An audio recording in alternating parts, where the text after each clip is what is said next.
अस्सलाम वालेकुम students, welcome to my YouTube channel doctor Asaf Ali maths lectures. आज हम कैलकुलस के इस लेक्चर में सीखेंगे डोमेन और रेंज फाइंडिंग मेथड्स क्या होते हैं। ये बड़ा अहम टॉपिक है क्योंकि डोमेन और रेंज फाइंड करने के कोई ख़ास मेथड्स उस तरह नहीं होते कि जिस तरह एक प्रोसीजर होता है कि इसी प्रोसीजर को फॉलो करो, लेकिन बेस्ट वे जो है सबसे पहले क्या चीज़ देखेंगे फंक्शन में, बाद में क्या देखेंगे।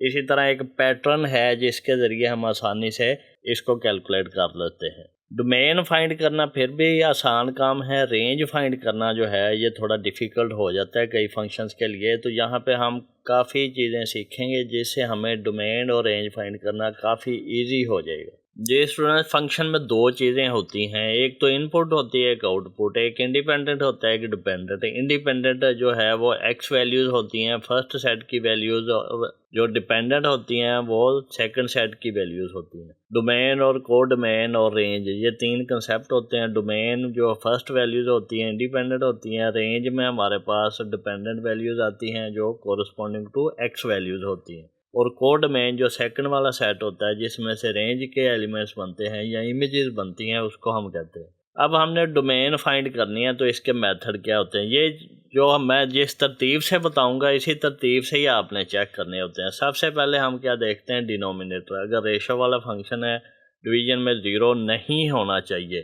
तो वो हमने सिर्फ वैल्यूज़ देखनी है जिसमें नीचे वाला फंक्शन जो है वो ज़ीरो होता है, उसको हम रियल नंबर में से निकाल देंगे तो वो हमारी डोमेन हो जाएगी। अब यहाँ पे देखें, इसमें क्लियरली लिखा है फंक्शन है, एक ऊपर फंक्शन है, एक नीचे फंक्शन है, रेशो वाला फंक्शन है, और नीचे वाला फंक्शन ज़ीरो नहीं होना चाहिए। यही रूल है एक इसका। अब इसकी एक एग्जांपल है कि F of X is equal to 1/x-2 है, तो इसमें एक्स जो है वो 2 नहीं होना चाहिए। तो डोमेन हमारे पास सारी रियल नंबर होते हैं, उसमें से हम 2 को निकालेंगे। तो ये भी लिख सकते हैं इसको कि रियल नंबर में से 2 को माइनस कर दो। इस तरह भी लिख सकते हैं, या इंटरवल फॉर्म में लिखना है तो माइनस इन्फिनिट से 2 शामिल नहीं है, यूनियन 2 शामिल नहीं है, 2 से लेके इन्फिनिट तक।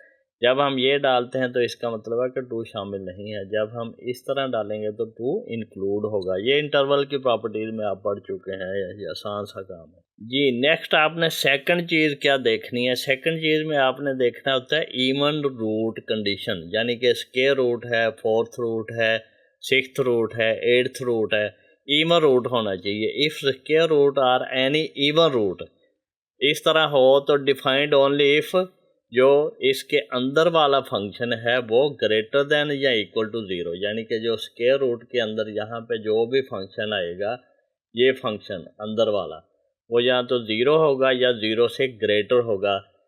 सिंपल में इसके अंदर नेगेटिव वैल्यू नहीं आ सकती। कोई भी स्क्वायर रूट या इवन रूट है उसके अंदर नेगेटिव वैल्यू नहीं आएगी, इसको आपने याद रखना है। एग्जाम्पल क्या है कि अगर एफ ऑफ एक्स है तो x-5 है, तो यहाँ पे सीधा सीधा है कि x-5 जो है ये या तो ज़ीरो है या ज़ीरो से ग्रेटर है। अगर तो ये ज़ीरो से ग्रेटर है या इक्वल टू ज़ीरो है तो इस माइनस को उधर ले जाए, प्लस हो जाएगा, तो x greater than equal to 5 होगा। अगर ये ग्रेटर देन और इक्वल टू 5 है तो इसको इंटरवल फॉर्म में कैसे लिखते हैं, 5 इंक्लूड है और इन्फिनिट तक जाएगा। तो ये इस तरह हम इसकी डोमेन फाइंड कर लेंगे। जितने भी ऑल पॉसिबल इनपुट नंबर्स हैं वो ये हो सकते हैं इस फंक्शन के लिए। जी नेक्स्ट हमारे पास थर्ड स्टेप में क्या है, लॉग वाले फंक्शन हो सकते हैं। लॉग वाला फंक्शन भी इसी तरह है जिस तरह स्क्वायर रूट वाला है। लॉग के अंदर वाली वैल्यू नेगेटिव नहीं हो सकती, या तो वो ज़ीरो भी नहीं हो सकती, तो वो ज़ीरो से ग्रेटर होगी हमेशा। यानी कि लॉग ज़ीरो जो है ये भी नहीं डिफाइंड है, ये भी नहीं होगा, ये ज़ीरो से ग्रेटर होगी ये वाली वैल्यू। तो यहाँ पे हम वो वैल्यूज़ फाइंड करेंगे जो लॉग के अंदर ग्रेटर दैन ज़ीरो है। तो x+2 है लॉग में, इसके एग्जांपल में तो x+2 ग्रेटर दैन ज़ीरो है। तो इसको सॉल्व करें अगर x के लिए, तो ये हमारे पास x ग्रेटर दैन -2 है। इस 2 को इधर लेके जाएंगे तो ये -2 हो जाएगा। अब यहाँ पे इसको लिखने का क्या तरीका, -2 इंक्लूड नहीं है यहाँ से लेके प्लस इन्फिनिट तक, क्योंकि ग्रेटर है x। तो ये इस तरह ये इसको लिखने का ये तरीका है अल्टरनेटिव फॉर्म में लिखने की। या तो ये लिख दें या ये लिख दें, एक ही बात है। अब इसके बाद क्या है, आपने इसी तरतीब से चेक करना है। सबसे पहले आपने रेशो वाला देखना है, डिवीजन में ज़ीरो नहीं होना चाहिए। फिर आपने देखना है स्क्वायर रूट या इवन रूट, उसमें ज़ीरो या ज़ीरो से ग्रेटर वैल्यू होगी। फिर आपने लॉग देखना है, अगर लॉग है तो वो ग्रेटर देन ज़ीरो वैल्यूज होनी चाहिए लॉग के आर्गूमेंट की। ये अंदर जो फंक्शन है ये आर्गूमेंट होता है। फिर इसके बाद क्या देखेंगे आप, ट्रिग्नोमेट्रिक फंक्शन। अगर ट्रिग्नोमेट्रिक फंक्शन है 10x है तो वो अनडिफाइंड कहाँ पे होता है, या पाई/2 पे होता है या -पाई/2 पे होता है, या फिर 3π/2 भी है। 3π/2 -π/2 के बराबर ही होता है। तो यहाँ पे हम π/2 प्लस n पाई लिखेंगे। तो यहाँ पे अगर हम π/2 और प्लस पाई करें तो ये क्या बनता है, तो ये π/2 बन जाएगा प्लस 2π, तो ये इक्वल टू 3π/2 है। तो ये असल में हमारे पास वैल्यू बन गई है। इसी तरह अगर हम इसको 2 करें 3 करें तो ये हमारे पास जो भी वैल्यूज आएंगी उन सब के लिए 10x अनडिफाइंड है। तो जब हम 10x की डोमेन डिफाइन करेंगे तो उसमें से हम ये वैल्यूज एक्सक्लूड कर देंगे जहाँ पे फंक्शन डिफाइंड नहीं है।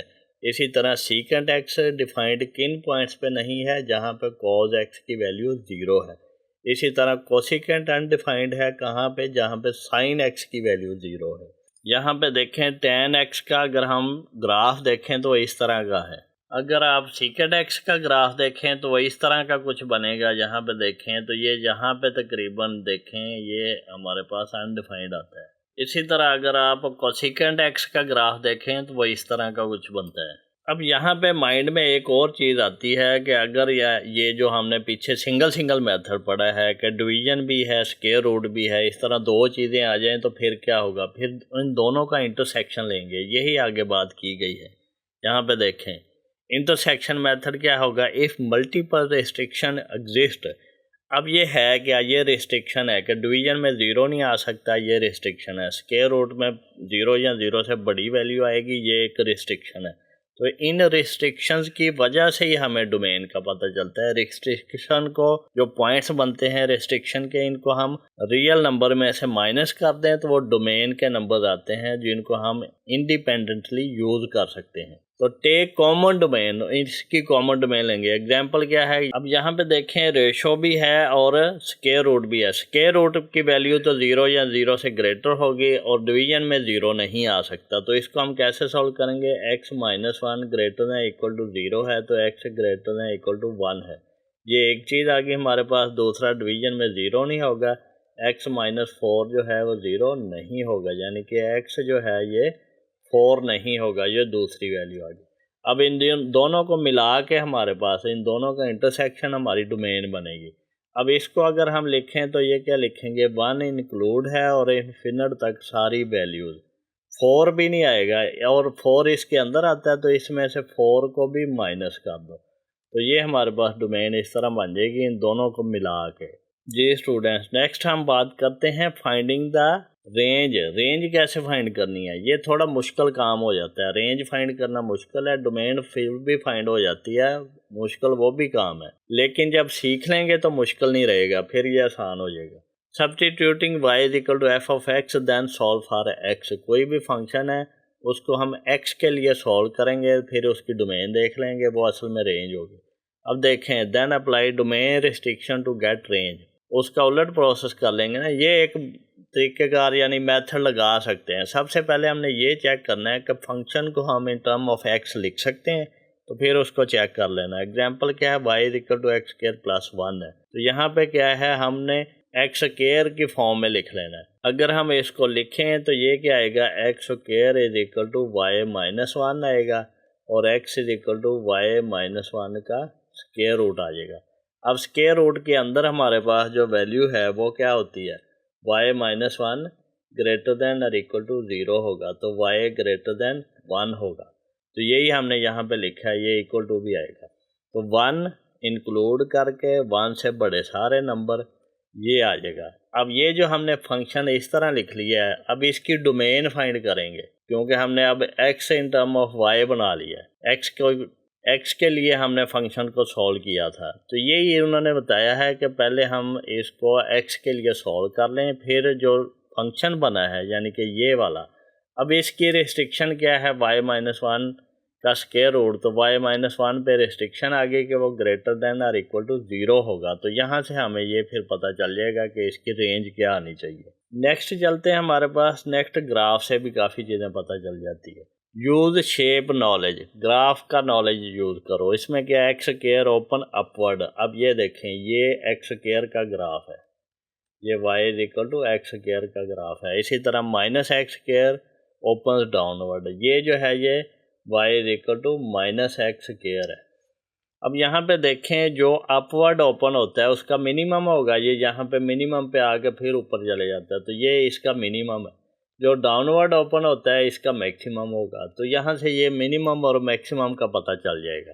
इसकी एग्जांपल यहाँ पे देखें, y is equal to minus X minus 3 square plus 5। अब ये माइनस में है तो ये नीचे की तरफ होगा, क्योंकि ये माइनस वाला हमने कहा कि नीचे की तरफ ओपन होता है।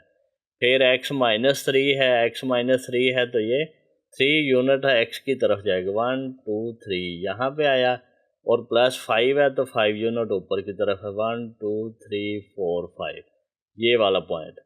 तो यहाँ से हमें पता चला कि मैक्सिमम इसका 5 हो सकता है y वैल्यू, और 5 से छोटी होंगी, तो 5 इंक्लूड करके उससे छोटी वैल्यूज हमने बता दी हैं यहाँ पे। नेक्स्ट हमारे पास मेथड है डेरिवेटिव मेथड। ये क्या होता है, ये प्रॉपर कैलकुलस का मेथड है। इसमें स्टेप्स क्या हैं, सबसे पहले क्रिटिकल पॉइंट फाइंड करो, यहाँ पे डेरिवेटिव 0 है। वो क्रिटिकल पॉइंट होंगे, उन पॉइंट्स पे मैक्सिमम या मिनिमम एग्जिस्ट करता होता है। उसको कैसे चेक करेंगे, using sign test or double dash greater than 0। Double dash जो है, मैंने ग्रेटर देन 0 कह दिया, डबल डैश की वैल्यू फाइंड करेंगे, वो ग्रेटर देन या लेस देन 0 होगा, तो उससे हमें पता चलेगा कि वो मैक्सिमम है या मिनिमम है। अगर तो ये डबल डैश ग्रेटर देन 0 है तो ये इस तरह की शेप बनेगी ऊपर की तरफ, तो ये मिनिमम आएगा। अगर ये लेस देन 0 है तो ये मैक्सिमम आएगा। फिर उसके बाद थर्ड नंबर पे हम y की वैल्यूज़ कंप्यूट कर लेंगे कि मैक्सिमम से नीचे नीचे आती हैं या ऊपर ऊपर या सारी आती हैं। तो यहाँ पे अगर हम देखें, अगर हम इतने फंक्शन का फाइंड करें तो ये हमारे पास रेंज आएगी -2 से इन्फिनिट तक। आगे अगर हम राइट साइड की तरफ ही रहें 0 से, अगर हम 0 से लेफ़्ट साइड पे रहेंगे तो फिर क्या आएगा हमारे पास, फिर ये 2 से लेस वैल्यू सारी होंगी। तो इस तरह ये हम मैक्सिमम मिनिमम से ये भी चीज़ें पता लगवा सकते हैं। अगर सारी वैल्यूज़ हैं तो -इन्फिनिट टू इन्फिनिट ये पूरी डोमेन इसकी रेंज होगी। अब इसकी एक एग्जांपल देखते हैं कि x क्यूब -3x है, तो इसका डेरिवेटिव जब 0 लिया हमने तो 3x स्क्वायर -3, इसको सॉल्व करेंगे। 3x स्क्वायर -3 इक्वल टू 0, इसको सॉल्व करेंगे तो x इज इक्वल टू 1 आया, x स्क्वायर, तो x इज इक्वल टू +-1 आया। अब यहाँ पे देखें, ये 1 है हमारे पास, माइनस है, और ये प्लस का 1 है, तो +1 पे भी ये मिनिमम वैल्यू है, -1 पे मैक्सिमम वैल्यू है। ये हमें क्रिटिकल पॉइंट से पता चलता है। तो यहाँ पे देखेंगे -2 पे फंक्शन की वैल्यू, यहाँ पे -2 पुट करेंगे, यहाँ पे भी, तो ये हमारे पास 2 आती है, ये वाली वैल्यू। तो +1 पे करेंगे तो ये वाली वैल्यूज आएगी। उसके बाद हम डिसाइड करेंगे based on the behaviour of function, के फंक्शन इंक्रीज़ कर रहा है या डिक्रीज़ कर रहा है, क्या बिहेवियर है। यहाँ पे देखें, ये पहले तो इंक्रीज़ कर रहा है, फिर डिक्रीज़ कर रहा है, फिर इंक्रीज़ कर रहा है, तो ये इसकी रेंज जो है वो सारी वैल्यूज़ होंगी रियल नंबर्स की। तो इसकी रेंज हमारे पास क्या आएगी, -इन्फिनिटी टू इन्फिनिटी। जी, नेक्स्ट हमारे पास है मेथड यूज़ इनइक्वलिटीज़ को कैसे यूज़ करना है। अब ये एक एग्जांपल है, इसका ग्राफ भी मैंने बना दिया है। इसकी मिनिमम वैल्यू हमारे पास कितनी आ रही है, 2, और 2 से बड़ी वैल्यूज़ हैं सारी। ये हमने अब चेक करना है, x ग्रेटर देन 0 है, 0 से कम के लिए कुछ और बन जाता है ग्राफ, तो ये ग्रेटर देन 0 है, ये रिस्ट्रिक्शन एक पहले ही लगी हुई है, तो बड़ी वैल्यूज़ x की जो 0 से है उसके लिए हमने चेक करना है। तो यहाँ पे अगर हम 0 लगाएं तो ये 1/0, 0 पे तो डिफाइन ही नहीं होगा। अगर हम यहाँ पे 0.5 लगाएं +1/0.5, तो यहाँ पे हम कैलकुलेटर का भी यूज़ कर सकते हैं। 0.5 प्लस यहाँ पे अगर हम रेशो लिखें 1/0.5, तो ये हमारे पास वैल्यू बनती है 2.5। अगर यहाँ पे 1 लगाएं, 1 + 1/1, तो ये हमारे पास 2 वैल्यू बनेगी, तो इसकी जो मिनिमम वैल्यू है वो 2 आती है। अगर हम यहाँ पे 1.5 लगाएं प्लस फिर रेशो में 1/1.5, तो ये वैल्यू फिर 2 से बढ़ जाएगी। तो इस तरह हमें पता चल जाएगा कि इसकी मिनिमम वैल्यू 2 है। मिनिमम वैल्यू 2 है तो ये 1x + 1/x जो है वो ग्रेटर देन इक्वल टू 2 होगा। तो मिनिमम 2 है, फिर 2 से बड़ी वैल्यूज़ हैं, तो इसकी रेंज क्या बनेगी, 2 से इन्फिनिट तक। 2 इंक्लूड होगा क्योंकि ग्रेटर देन और इक्वल टू का साइन है। फिर नेक्स्ट हम देखें तो ये क्या हमारे पास मेथड है, क्वाड्रेटिक मेथड। ये क्या होता है, अगर तो क्वाड्रेटिक फंक्शन है तो वो या तो इस तरह का होगा या इस तरह का होगा। तो यहाँ से हमें पता चल जाएगा डिस्क्रिमिनेंट लगा के कि इसकी क्या वैल्यूज़ आएंगी। इसमें हमने क्या देखना है कि हमने जो भी हमारे पास फंक्शन गिवन है उसको क्वाड्रेटिक फॉर्म में कन्वर्ट करना है। तो उसके बाद उसका डिस्क्रिमिनेंट जो है वो ग्रेटर देन और इक्वल टू 0 होगा रियल नंबर के लिए। तो वहाँ से हम सॉल्व करेंगे। एग्जाम्पल में देखें, y = x² + 4x + 1 है, तो y को भी उधर ले जाएंगे, ये क्वाड्रेटिक बन जाएगी। तो y को उधर लेके गए हैं तो ये क्या बनेगा हमारे पास, x² + 4x + 1 - y = 0। अब ये देखें, ये एक नंबर बन गया कि ये यहाँ पे a(x² + bx + c = 0। इसे कंपेयर करें तो a हमारे पास x² है, b हमारे पास 4 है और c हमारे पास 1 - y है। तो यहाँ से हमने फार्मूला डिस्क्रिमिनेंट का लगाया, b² - 4ac। तो ये क्या बनेगा, b² हमारे पास क्या है, 4 का स्क्वायर है, -4 फार्मूले वाला, a की वैल्यू 1 है और c की वैल्यू 1 - y है, 1 - y। तो ये इसको आप सॉल्व करें, ये क्या है हमारे पास, डिस्क्रिमिनेंट है। तो ये हमारे पास बनेगा 4 × 4 = 16 -4 + 4y। इसको सॉल्व करेंगे तो ये 12 + 4y ये बना, और ये ग्रेटर देन और इक्वल टू 0 होना चाहिए। तो यहाँ से इसको सॉल्व करेंगे तो ये 4y greater than equal to 12 है और y greater than equal to 4 × 3 = 12, दोनों तरफ 4 से डिवाइड कर दिया और यहाँ पे ये माइनस आएगा। तो ये हमारे पास सॉल्व करके क्या बना, y greater than equal to -3 यहाँ से। तो यही क्या है, ये हमारी रेंज है। -3 इंक्लूड करेंगे और ये इन्फिनिट तक जाएगी। तो इस तरह हम ये रेंज फाइंड कर सकते हैं फंक्शंस की।